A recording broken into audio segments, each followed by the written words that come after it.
Hey guys, I wanted to talk to you today about one of my favorite foods to eat, which is pizza. Now, pizza is notoriously bad for you and making you gain the pounds, making you feel not so great. But it's just so delicious, so it's hard to not eat pizza. And if you're trying to lose weight, this can be a big obstacle for you. And it's not just pizza, but any of those kind of favorite foods you know aren't that bad or aren't that great for you. The desserts, cake, crackers, cookies, cakes, ice cream, you name it. Those things can kind of get in the way of you losing weight. But I'm here to tell you there is a couple different ways that you can still include those type of foods and still meet your weight loss goals.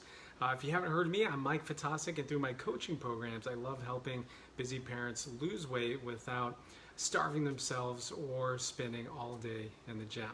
All right, so back to the pizza here. Pizza is one of my favorite foods, but it's always given me trouble. I love eating the pizza, but especially the amount of cheese that would be on it. After eating, I would feel heavy and sluggish. My stomach would be turning, and it would trigger acne breakouts. So I'd have fun with that for a few days after having to eat pizza. So this is obviously a big trouble food for me, and so I had to figure out a way to kind of reduce the amount that I was eating, but I still wanted it. And so what would happen is I decided I would do the 10% rule. So that is one thing that you can try, which is where you set about 10% of the foods you eat throughout the week as fun foods, foods that aren't great for you, but having them only 10% of the time isn't going to derail any kind of health goals or weight loss goals that you may have. So I would do this myself, and I would actually kind of only have pizza on occasion, maybe once, twice a month at most.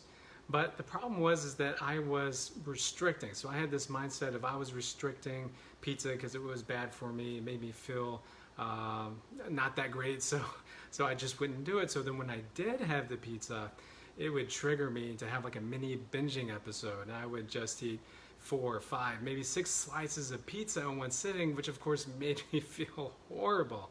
So that strategy didn't work out so well for me, but I can do that 10% rule with things like ice cream or cookies, things like that, because those aren't things that I enjoy as much as pizza.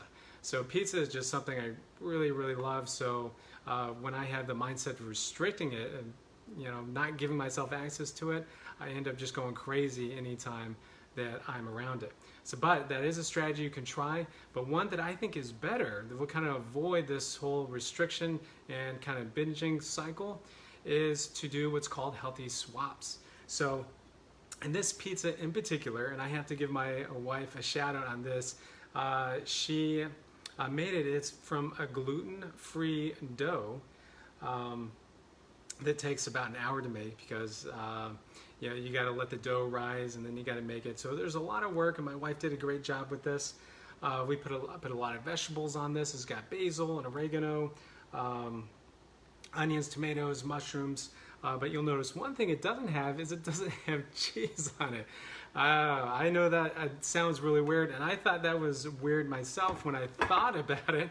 But I said, what the heck? This cheese is giving me a lot of issues, and I don't want to trigger an acne breakout in my case. So I said, what the heck, I'll try it without cheese and see how it goes. So I tried it without cheese, and you know what? It's actually really tasty without the cheese. Who knew? So you have to be open to trying new things that you can make healthy swaps for. So this is a healthy swap for pizza that I made. Gluten-free crust, no cheese, but it has everything else that I like on it, and I still really, really enjoy it. So I do that instead. I eat this more often because it's a lot healthier for me.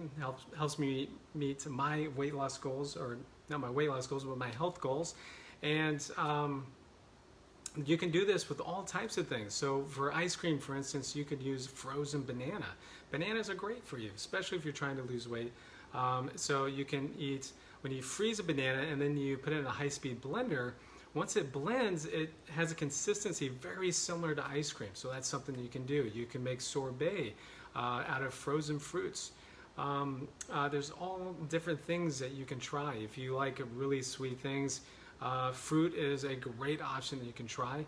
Another shout out to my wife. She also makes a really good kind of cobbler just made out of wild blueberries. And also a crisp, an apple crisp is really good, and it's just fruit for the most part. So those are some healthy swaps over the traditional stuff you might see in restaurants or you see at the stores.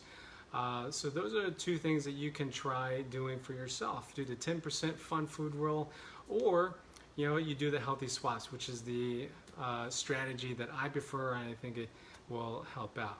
Now, if you're someone that's looking to lose weight, I want to let you know that I am starting a new case study group this month, and I'm looking for a few specific people. So if you are looking to lose 10 pounds in 60 days, if you're open to trying new things, if you're friendly and coachable, and if you're tired of trying diets that don't get you long-term results, then send me a message, and then I'll give you all the details about the program.